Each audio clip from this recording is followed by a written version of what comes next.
Hailey, and today I'm going to be talking about my fall reading list. I started doing this last year, but basically this video is featuring all of the books that I want to read this coming fall season. I love fall, I'm so excited for it, and you guys know that if you watch my fall reading guide, in which I let you guys know about some of my favorite fall reads. So that video is more so a recommendations video, so if you're looking for fall reading recommendations, I will link that down below for you, as well as the one that I did a year ago. But this video is really just books that I'm planning on reading in the next couple of months for the fall season. I like doing these videos because, as you guys probably know by now if you've been watching my videos for a while, I really like to read stuff when I'm in the mood for it. I can't really read something when I'm not in the mood for it. So for certain seasons, I like to read certain things, which is why I do these seasonal reading guides and reading lists. So in fall, I like to read anything that's dark, basically dark fantasies, historical fictions I really like for this time of year. I also like mysteries and stuff like that, thrillers. That's really the only time that I will ever read mysteries and thrillers is for fall. So there aren't too many of those on this list because I'm not a huge fan of them, but there are a couple that have caught my eye recently that I want to read. So without further ado, here are the top 10 books plus 2 bonus classics that I want to read in the next couple of months. This video also won't be featuring a couple of books that I haven't actually picked up yet because they're not out yet, but I'm going to be getting them soon, and once I do get them, they definitely will be read in the next couple of months, so just keep that in mind. But first of all, the 2 classics that I'm hoping to read. I always like to put classics on these reading lists because I love reading classics. I haven't really been in the mood to pick them up recently, which kind of sucks, but I'm not putting too much pressure on myself to pick them up because I've been doing a lot of writing lately, so I kind of understand why I just feel exhausted reading in general, so I wouldn't want to pick up a classic. But I'm hoping to get to Frankenstein by Mary Shelley, as well as Wuthering Heights by Emily Bronte. I feel like a gothic novel is just perfect for the fall season, and I think that these 2 are really good picks. I mean, we have Frankenstein is like iconic monster, all that jazz, so I think that's perfect, and Wuthering Heights is just really anything by the Brontes I feel like is perfect for the fall season. Just the whole vibe of it, I think it just fits perfectly. So if I'm super lucky, then I'll get to both of these, but likely I will only end up getting to one, and I think Frankenstein is the one that's kind of sticking out a little bit more to me right now. This next book, not only do I want to get to it in the next couple of months, I actually kind of want to get to it in the next couple of weeks, and that is Tower of Dawn by Sarah J. Maas. This isn't really a fall vibe of a read, it's just I don't want to put it off for as long as I put off A Court of Wings and Ruin. I want to read it as soon as I possibly can. I did start listening to the audiobook and I got like an hour into it, but I don't know if I want to listen to the audiobook or actually physically read it, so I'm kind of torn on that, but I definitely know that I want to get to this one very soon. And in case you didn't know, this is the 6th Throne of Glass novel, and it follows Chaol's perspective during the events of Empire of Storms, but he's in a completely different place, so it's not the same story, it's just completely different character, and I love Chaol, or at least I did, and I'm hoping that I will love him again for this book. Very apprehensive, but we'll see how it goes. Next up is Daughter of the Burning City by Amanda Foody. I actually had, once again, started listening to this one on audiobook, and I got quite far into it before I decided to actually put it down in favor of physically reading it. I was enjoying the audiobook a lot, I just was kind of like, I feel like this is perfect for around Halloween, and actually just physically reading it, I'll enjoy it a little bit more. But this is a very unique paranormal fantasy where the main character lives in this traveling circus called Gomorrah, and she has the ability to create these different illusions, and her illusions are so lifelike that someone has started actually murdering her illusions. So it's this whole murder mystery, and it sounds amazing. You might recognize this book because I also included it in my fall reading guide because I felt like it was perfect for fall from what I did read, but it's definitely one that I'm hoping to get back to very soon because, I mean, murder mystery, creepy circus, that's just perfect for around Halloween. Next is another one that I started listening to the audiobook and ended up putting down, and that is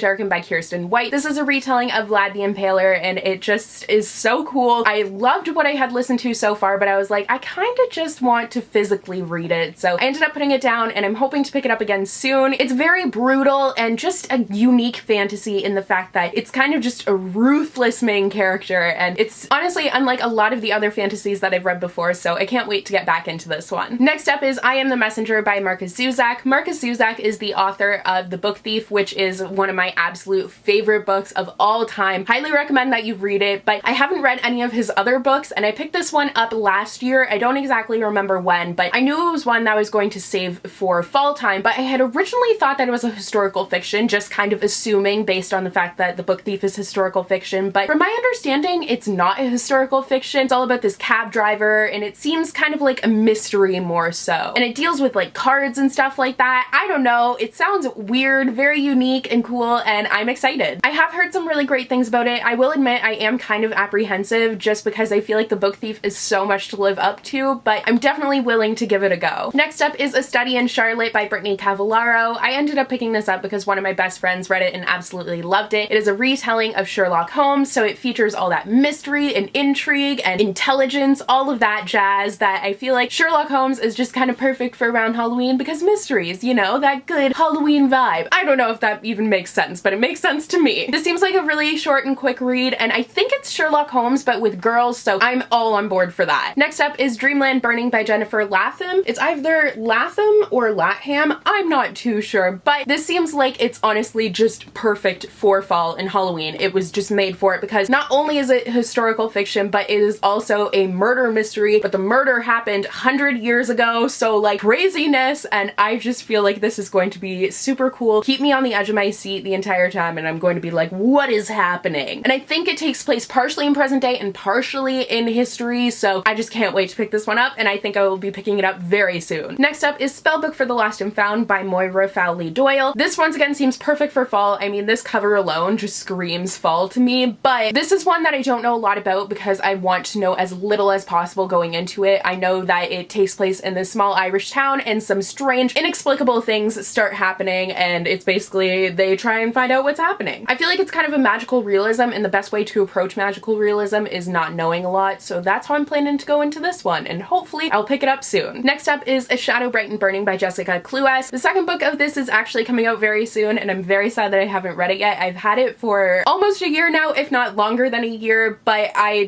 just haven't picked it up yet. I don't know why, but it deals with sorcery and witchcraft in the Victorian era, so it just sounds like it's right up my alley, and it's definitely one that I want to pick up soon. Next is The Walled City by Ryan Graudin. This has been on my TBR for the longest time. This is easily the book that has been on my TBR pile for the longest. It has been on here for well over a year. I feel like it's been on there for 2 or 3 years, and I don't know why I haven't picked it up because I've heard amazing things about it, and I actually just ordered her other book, which I wasn't planning on doing. I was like, no, you have to read this first and then you can order another one of her books, because her other book, Wolf by Wolf, was on sale, so then I had to pick it up. I just couldn't resist it. And I've heard such amazing things. One of my best friends just read it and really enjoyed it, and she has a book that just came out, Invictus, and it seems so cool, and I really want to pick it up, but I haven't read this one, so I was like, no, you need to resist. But look at me, I did not resist. So Wolf by Wolf is definitely another one that is on my fall reading list. I just don't have it yet, but this one is number one. I really want to get to this very soon just because I need to stop putting it off. I actually just finished my current read. I was just reading Warcross by Marie Lu, which was amazing, so I might end up picking this one up next just to force myself into it. I just need to do it. But it's set in this walled city, and it's just featuring a lot of crime and intrigue, and it seems just very dark, so I'm excited for it. I don't know why I haven't picked it up. And the final book on my fall reading list is The Dreadful Tale of Prosper Redding by Alexandra Bracken. This is Alexandra Bracken's first book in the middle grade section, and I'm so excited to try it out. I've heard nothing but great things about it, and it was actually sent to me by Disney Hyperion, so thank you so much to them for sending it to me. I can't wait to read it. It seems like the perfect Halloween read. That's just what I've heard, and just looking at the back too, I mean, it has a little bat cat, rhyming, and like, it just, does that not scream Halloween to you? It's so pretty. Look at that beauty there. I'm excited for it. I don't know a lot about it other than it seems like it's perfect for Halloween, so I think I will be reading this once it's like the week of Halloween, maybe in the like 2 days before Halloween, so then I'll be in the Halloween spirit. So those are all of the books that are on my fall reading list, or at least the ones that I physically own right now. There are definitely some new titles that are coming out soon that I really want to get to, but these are my top priorities since I do already have them. But you know me, a lot of the times these end up getting pushed back because I get a new and exciting book and I'm like, ooh, must read now. But I'm hoping that I will end up sticking to this and reading all of these in the next couple of months, though that is very, very unlikely. Especially because fall seems like just the shortest season. I feel like summer seems to last forever. Spring is kind of like normal. Winter definitely lasts forever. I don't know if it's just because where I live and it's cold and miserable and all that stuff, but winter seems to be never ending, but fall is gone like that. Like, it's just like, hey, pumpkins everywhere, and then we're done and it's Christmas everywhere. It's so sad because it is my favorite season and I want to savor it. So like I said, since I just finished my current read, I will probably be picking up one of these next because it's going to be gone before we know it. So I need to get to these because I bought them specifically for fall. So I need to get on it or else they're going to be on my TBR for another year and I I don't want to do that to myself again. But let me know what is on your fall TBR, the books that you are most excited for that are coming out this fall, or the books that you just need to read this fall that you have, they've been out for a while, blah blah blah blah blah. That sentence got very confusing. And don't forget to subscribe. I put out a reading vlog every Monday, regular videos every Tuesday and Thursday, and sometimes a review or an unboxing on Wednesdays. So this Wednesday I probably won't have anything going out because I'm low-key stressed right now, so probably going to just chill. And if you wanted to keep up with me elsewhere, I also have Twitter and Instagram. My Twitter is @HailesandBookland. My Instagram is @HaileyandBookland. I actually just spent hours yesterday taking Instagram photos, so if you wanted to follow me on there and check them out, then you can go ahead. And all that information is down below for you guys as well. So thank you guys so much for watching, and I will see you guys in the next video. Bye!